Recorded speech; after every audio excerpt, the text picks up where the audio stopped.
and the guests are just like background performers. Like sometimes you know they're there because they're your own kid, and you're like, "Hey, that's my kid up there," and everyone else is just like, "Shut up, we get it. My kid's there, your kid's there, all our kids are there, and we've got this one talented kid up front, and that's me." I'm just kidding. I'm actually probably the guy that's, jerking the curtain up and down, hoping that people are like, "Hey, that's my kid, curtain jerker over there." Uh, Good times, good times. Anyway, tonight's guests they're curlers, and one used to belong to Team Gushu. So I don't know how you feel. Is he a hero? Is he a villain? It's up to you to decide. And his wife is on with him, but she's also a curler, also very, very good. She was actually a part of Team Jones. Now, so there you go. So we've got Brett Gallant and Jocelyn Peterman on. They're going to talk about how they got into curling. They're going to talk about their Olympic experience because remember, it was one hell of a ride to go over to the Olympics this year in Pyeongchang. You had to basically keep a clean slate, okay, whatever, in terms of making sure you didn't test positive for COVID. Now, in my case, I couldn't go. I just couldn't go. Not because I tested positive for COVID or anything. It's just that I have no athletic abilities in me at all. So therefore, I couldn't go. Not even close. They're going to talk about that experience. They're also going to talk about, a little bit about their new teams because Brett goes with Team Botcher and Jocelyn goes with Team Caitlin Laws.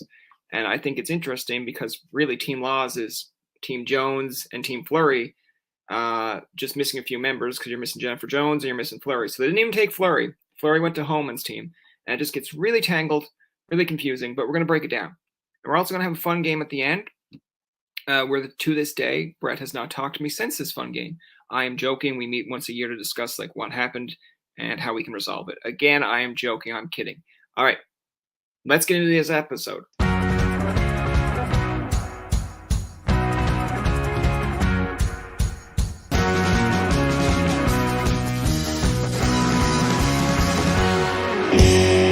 You both started curling at a young age, I believe, doing a bit of research.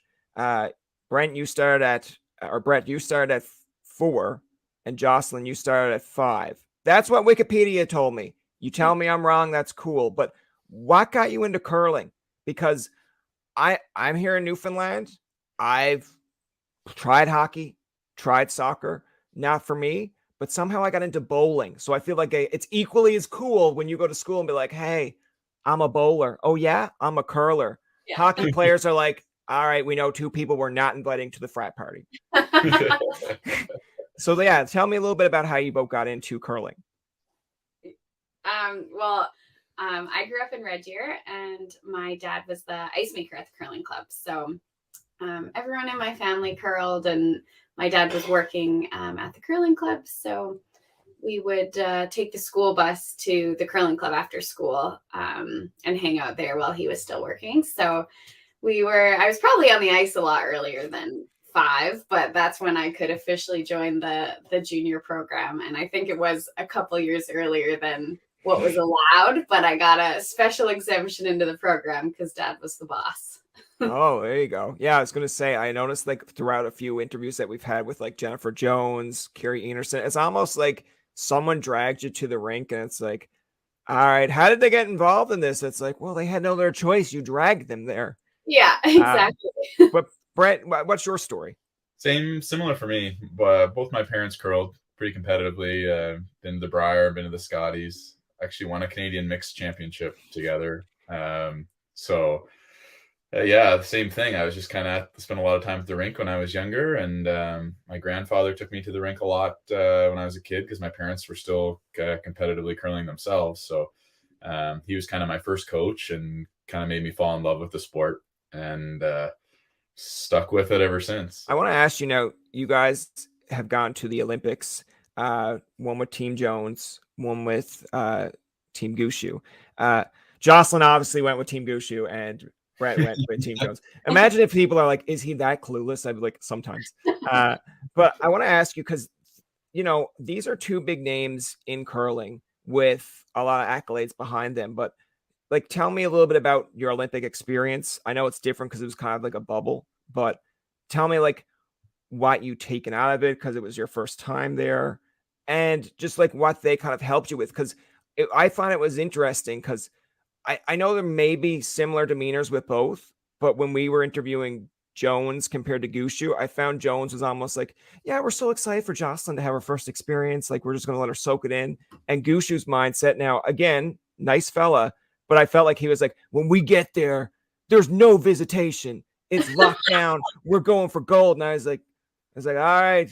I hope Brett and Jocelyn can text each other. God, like the way he was making it sound was like, there's no. And I was like, but tell me a little bit about your experience, like I guess the mental factor or the mentorship of those two.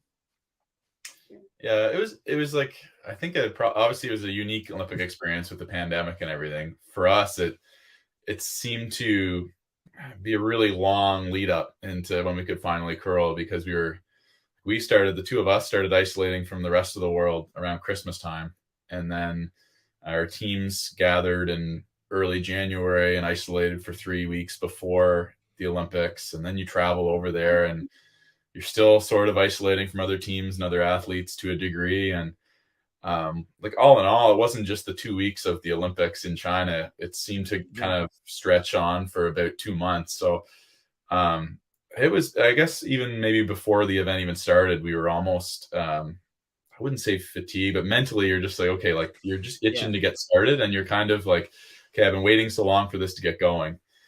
So it had a bit of a different feel that way. And obviously it's the Olympics. So it's like kind of the pinnacle of sport. So it's a little bit different that way too. You're feeling a little bit, I think, different emotions about it all too. And, you work so hard for your career and the 4 years just for that event. So it feels special in that way too. But yeah, I think when it got going, it was just, it felt like a normal curling event to a degree, because there was really, for us, it was just you're in your accommodations, you're eating, you're curling, you're sleeping.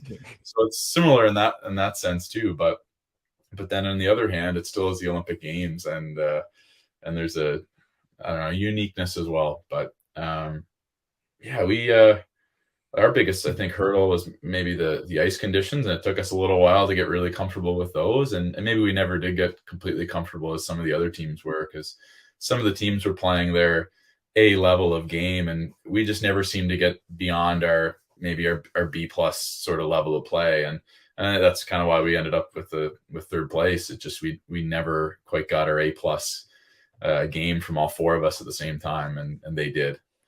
And Jocelyn, what was your experience like? Yeah, like you kind of mentioned, Jen was all about kind of the whole Olympic experience, and I knew that going into it, even before the trials, and they've shared lots of stories about their experience in Pyeongchang. So I knew that she was going to be, all about that for me, and making sure that I enjoyed the whole experience. So we tried to do as much as we could in the time that we had there before we started the event, see as many sports as we could and meet as many of the other athletes from Team Canada. And then, once the event started, similar to Brett, like we don't normally really see each other if we're competing in the same event, like at the trials. I don't think I ever saw him, where we kind of keep to ourselves, and you're napping between games and treating it just like any other event. A few differences, with the transportation and that kind of stuff. There was obviously a lot of COVID protocols, but I think for Brett and I, being, it was our first time, and with teammates who had experienced different Olympic experiences, I think we just went in. It was still a dream come true for us, and we didn't have anything else to compare it to. So we had masks on, and maybe we couldn't, socialize as much with people from other countries, but it was our Olympic experience, and that's all we know. And there wasn't really anything that we wish we could have done, I guess, from my opinion, that we weren't allowed to. So, overall it was a dream come true. And, like Brett said, still unpacking, I guess, the disappointment of the result there, but the event overall and just the environment and everything we got to be a part of was just, something I've dreamed of for a really long time, and it definitely lived up to I it. want to ask you, like, it kind of, I feel like for Newfoundlanders down here, I feel like it's a bit of a separation. Like, I don't know if you are now like the heels or the villains in Newfoundland. I feel like you guys should still be loved and respected. But like, I've gone from looking at Instagram posts where I'm like, oh, like Gushu really gets everyone involved. Like inside of like, with Jeff Walker, anytime Laura Walker posts something, even with I'm blanking on the kid's name there now, but Liam. that gets posted. Yeah, that gets posted. If Jocelyn is doing something successful, you see Team Gushu go like, hey, check this out as well. I'm like, it feels like one big happy family. And then you two are just like, you know what? It's been fun. Peace out. Like, I was actually kind of sad when I seen Gushu post. I think it's like maybe it was the Bryan one trophy that you won this year. And I think Jocelyn, you and Laura get a picture with it. And then it was like, kind of like, this will be the last hurrah. I'm like, I'm like, what are you guys doing? But explain that to me, because I originally thought it was due to curling's new rule system of you had to live here to be a part of this team. But it just seems like you two are like, all right, we've got to the Olympics. We're good to go on our own now. Now correct me, because people are going to be like, how dare he? No, not at all like that. I guess we've been essentially in a long distance relationship for 5-6 years now, and different, like completely different home bases where, we're in St. John's and Jocelyn's been in like living in Winnipeg, and then we both have families in different provinces. So we're spending kind of our time, curling season mainly in a city with our team, spending off season in different provinces with our families. And, we're looking to probably start a family ourselves within the next Olympic cycle. And it just makes sense for us to base our home base a little bit closer to some of our family. Yeah. And that being said, it's a huge commitment to base yourself in a city that's not the same as your team, and the time it takes. Like Jeff does an amazing job with Team Gushu of spending a week, not even in competition, but a week in Newfoundland just to train with us and to get prepped. He does that 3-4 times a year to get prepped up for big events. And it's just a lot more time on the road and a time away from your family. And it's just, that is a big reason, something I didn't really want to commit to doing. And with this cycle, with lots of teams shifting and changing, it just set up best for us to, if we're going to make a change, make it now before the cycle starts and everybody's got a chance to line up a new team. And so we're super excited. I don't know, just to finally have a home that we can share throughout the whole year and not have to spend quite as much time living out of a suitcase and on the road as we have been. Now, I feel like for you, and this is like all jokes aside here too, or maybe it's a joke, but like I have heard with the Raptors, when like the Raptors won with Kawhi and then like Drake was trying to convince Kawhi to stay and then Paul George was in his ear. Was this like when you were in this whole frat house, was Mark Kennedy was like, everyone gets a Canada jersey. Brett, can you come here for a minute? I'm thinking about leaving. And then it's just like, I'm in with you, this guy. Right. And then I feel like with Jocelyn's case, with Kate Lalonde, she's like, I've been a part of Jones's team for so long. I know all her secrets. Let's go. But like, yeah, I'm kind of interested because in your case, Brett, you're going with Botcher, correct? Yep. And then who else is on that team? So Mark Kennedy be playing third, and then Ben Hebert playing lead. Okay. So it's just funny. Like, well, we knew we were going to kind of base ourselves out of Alberta and live in Alberta, and you kind of just go through who in your mind, like if you're going to get a team together with 4 guys that all live in the same province, and you kind of start looking at each position. And then like, Mark Kennedy, he's been a top third in the game, for 10 years now. You got Brendan, who's been in the Brier final, 4 out of the last 5 years and has won a Brier, and he's only 30 years old. And then you got Benny, who is a crazy sweeper. He's even a decent thrower on the out turn. And it just seemed to come together, and everybody was kind of just interested, when we all kind of said, listen, like, I'd like to play with you, but I'd like this to be the other couple guys. And I think everybody said, you know what, if each of those guys are in, then I'd love to play with this team too. So it sort of came together. We came from 4 separate teams from this past year, but each person sort of slotted in at their I think typical position, or the position they're comfortable with right now. And it's going to be interesting to see how we come together, because we're all going to be bringing things like say, I'll have things that come from Team Gushu that I know have made us successful, and Brendan's going to have things that he takes from his team that have made him successful, and the same with Mark and Ben. So to see us, if we can maybe put all that knowledge into one, and mesh our personalities, and mesh just the communication and the shot making, all that has to come together. Whether it comes together the first week we play together, or whether it takes a few months, who knows? But it's kind of exciting.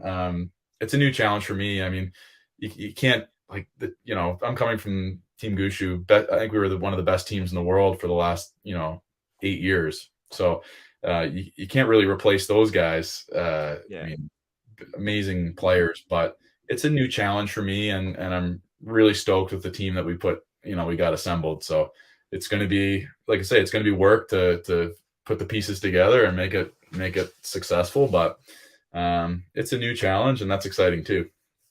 I feel like I'm kind of happy you said only 30, because most times when we interview people or have conversations, it's mostly like a younger demographic, especially when I'm interviewing them. And it's like, it's like I when I get 30, I'm gonna be old. I'm like, I'm 30. I'm just like, but I don't let them know that. But then afterwards, I'm like, I was like, hold on, let me just like make sure my back is straightened up. But in your case, Jocelyn, I want to ask you, like, how did your team come together? Because I've only gotten the curling in the last 2 or 3 years because of the whole pandemic. Now, that's not shots fired at anyone. It just is what it is. But like, I've never really, I think it's like in the presence of when you see a team come together, it's like, this is the first time I've seen kind of a team completely be assembled. Like, I've seen like Rachel Holman make a few changes. You've been a part of ones where it's like a few changes where it's like, Jill Officer's gone, we're taking in Jocelyn. Like, that I get. But this is almost like, all right, we're building a super team. How do we do this? But like, tell me how that all came about, because I feel like maybe if I was to word it in my own words, it was like after the Olympics, maybe Jennifer Jones was like, do I come back? What do I do here? And then maybe ye started to think of like, well, if she's unsure, we got to make sure we've got ourselves covered. I wouldn't say it was that so much as kind of good. You're correcting me. Good. Yes, that's what I know. When we decided that we needed to be closer to one of our families, his family's in PEI and mine's in Alberta. So from a travel and logistics standpoint, Alberta made the most sense. But unfortunately, with my current team, we had 3 of us living in Manitoba and 2 in Ontario. Dom was retiring no matter what. So choosing to move to Alberta kind of meant that team, as the rules are written now, wouldn't be possible. And from a practice standpoint would be really difficult. So that kind of meant starting with something totally fresh, and something where we could have, as many people as possible in one spot so we could practice together. And, we're on the road so much for the competitions we play in that one of the main factors that, was on my radar was just finding 3 like-minded people who, when I'm on the road, that we're making sure that we're enjoying it, and just having fun, and we get to play a sport almost full time, and I think we really need to have people that you're enjoying that with, and we get to play a game and travel the country, and we're very grateful for that. So I think I was able to find a team that kind of checked all those boxes for me, and obviously everyone on my team is super talented, and it worked out that the 3 of them are right in Winnipeg.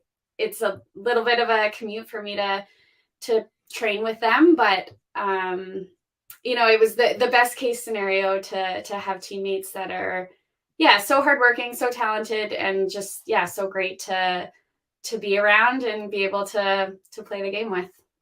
Now, I asked it to Brett, so I'll ask you the same, but like, who is on your team? There's obviously you and Caitlin, and then who are the other members? So Selena Negman is playing third, and Kristen McCush is lead. So we took the lead and the third off of Team Tracy Fleury. So they are one of the top teams in Canada, and also the two of them were located right in Winnipeg. So it worked out well that, you know, they'll be able to train with Caitlin very often, and then I'll be training in Calgary and also with them in Winnipeg as much as I can. I want to have a bit of fun, an aspect to kind of close it off here for like the next 10 minutes or so. We have a game here that we kind of finish off with. It's called the random question generator. Okay, so the first random question here is, who is the messiest? Me. All right, well, at least she owned up to it. That's good. Yeah. Like, in what way? Is it just like a messy room? Is it messy organization? Or is it just more or less like, as soon as you like take off something, whether it's like a jacket, a hat, whatever, you just like throw it somewhere, and then literally it could be like throwing it right at his face, and he's like, there is a hanger right there, honey. All I got all of it. Yeah, all of it. I don't think I'm that messy. I think Brett's just really, really clean. Okay. That's, so it's more or less like the counter of like, I'm not messy. It's just that he's overly clean. He's like Mr. Clean. That's what I say, but he disagrees. Yeah, that's fair. You know what, Brett? No, that's good. Just stay silent. You don't want to retaliate. I know what you're trying to do here. What is like your maybe all-time favorite movie? Oh. We have very different tastes in movies. It's fair. Brett likes a lot of, I call like gun violence and things like that. I like rom-coms, things that make you happy. But I don't know. Is there a crossover for that? Is there? I was gonna say like Fast and Furious, but I don't feel like that's really rom-commy. No. Maybe if you're like really into like, you know, was it like the Charlie Puth song "See You Again"? Maybe you get a little bit emotional when you realize that the guy's passed. But I like I mean, some of the Batmans are like awesome, or some of like I don't know, I like a good heist movie too, like a Ocean's movie or something like that. But I don't really have a favorite per se. I'm somebody I like to watch a movie once and then I don't go back and watch it again.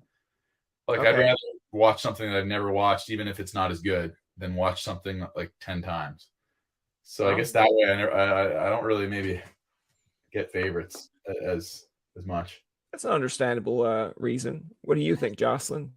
Are you going to make him like watch double movies and he'll be like, "Oh my God, no"? Yes, seriously, we've barely watched the same movie twice. I don't know if we ever have together. Wow, but okay. If I'm on my own on the road, or like, you know, I've watched The Notebook a lot, or like some sad romantic movies quite a few times. The Notebook's the only one that I can think of right now. It seems silly to say that that's my favorite movie of all time. I don't think that's my go-to is Mr. Deeds, but it's the story. It's because when I had like a stroke or seizure when I was like 12 and I was in hospital, it's so funny because they gave you like a double room and my class went to Bell Island. I didn't get to go, but the kid next to me was from Bell Island. So I was like someone up above was like, "Yeah, you got your trip." And then he left and I was like by a room to myself, and it's like 2:00 in the morning. I didn't have a view. I don't know if you've ever been to like the St. John's Hospital down here, but you can actually see a view of Munn campus sometimes, but I was not on that wing. So it was like 2:00 in the morning. I'm like, I'm sad. There's nothing here to do. And no one had bothered to help the 12-year-old get to the remote. So the remote is over somewhere else. And TBS was putting on like Mr. Deeds. And I was like, I guess I'm watching Mr. Deeds. Like, and then I just liked it. And then now it's like my go-to happy movie, sad movie, whatever mood movie. But I know there's people that will debate like Adam Sandler movies. These ones are good. These ones are bad. I'm like, for the time that I was in, this movie helped me through it. But it's either that or like Coach Carter. Coach Carter gets me amped up to do things that I shouldn't. Same. Like, I'm going skydiving today, and then when I get out, I'm like, damn you, Samuel L. Jackson. Yeah. Was not ready for this. To kind of clue it up, I want to ask you, because we went through your curling career, we kind of went through a little bit of the fun aspect, but like, all in all, what are things that I guess like you're motivated to keep going with in curling? Like, obviously it's your career, your passion, but like, what are some things that are like on your bucket list that you're like, I know we either did this already, I'd like to go back to do it, or things that you're like, man, I want to accomplish this. I know it's hard because you have accomplished a lot, but I feel like there could be something where it's like, I've never finished second, and I really want to finish second this one time and be happy about it. No, I don't think it's anything like that. It's like, yeah, like want to get back to the Olympics and win an Olympic gold medal, or I want to win a Scotties championship with this new team so bad. So yeah, there's lots of stuff like that that's like, yeah, top of the podium stuff that like motivates you. And I think if you didn't have goals like that, then maybe we wouldn't be committing as much to it. So it's definitely, kind of ultimate championship stuff that's still on the bucket list. Yeah, I think for me, like a new team, want to win a world championship with this new team, and it's going to be a challenge, like, because we haven't done it together yet, right? So that's, I think right now is to whether it's the Worlds or whether it's the Olympics, but to stand on top of an international podium with these four guys, that right now is my goal. And I'd also like to win a world championship with Jocelyn, whether that happens sooner or later. Like that would be cool too. So I think it's winning. I don't know. I just hate losing, to be honest, and winning's the ultimate motivator for me, and I think Jocelyn too. But I don't know, we're highly competitive. Whether pretty much anything we do, it's competitive. Whether it's a board game or whether it's it might be working out or curling or golf or whatever it is. Like, we're competitive people, and he handed me the same weights as him yesterday and told me I couldn't do it. So I had a very hard workout yesterday because I was like, I have to do it. That's going to do it for this episode of Tobin Tonight. Our thanks to Brett Gallant and Jocelyn Peterman for coming on to the show. Remember, you can find past, present, and future episodes on TobinTonight.com, Spotify, and iTunes. Follow us on Twitter, like us on Facebook, and leave a comment or two. For Tobin and myself, this is Jacob saying thank you for listening, and good night.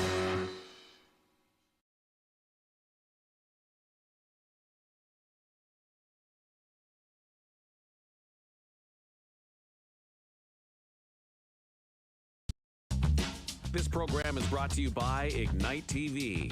Now you're in command. Visit Rogers.com for more details.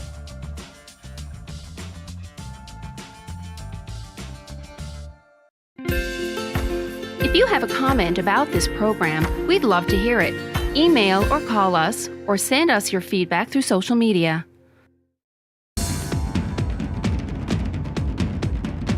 Hey everybody, how are you doing? It's your boy DC, Thursday night host of Rogers Out of the Fog. Right, you kind of got to make your own fun. Yeah. Which was a transition for me, going into the morning show here. Proud. Keep doing the amazing work, will you? They're learning about how to hire people. 20 years of local matter, so join me every Thursday night and see what's going on in the fog. October 5th, 2014, my daughter was hit by a train.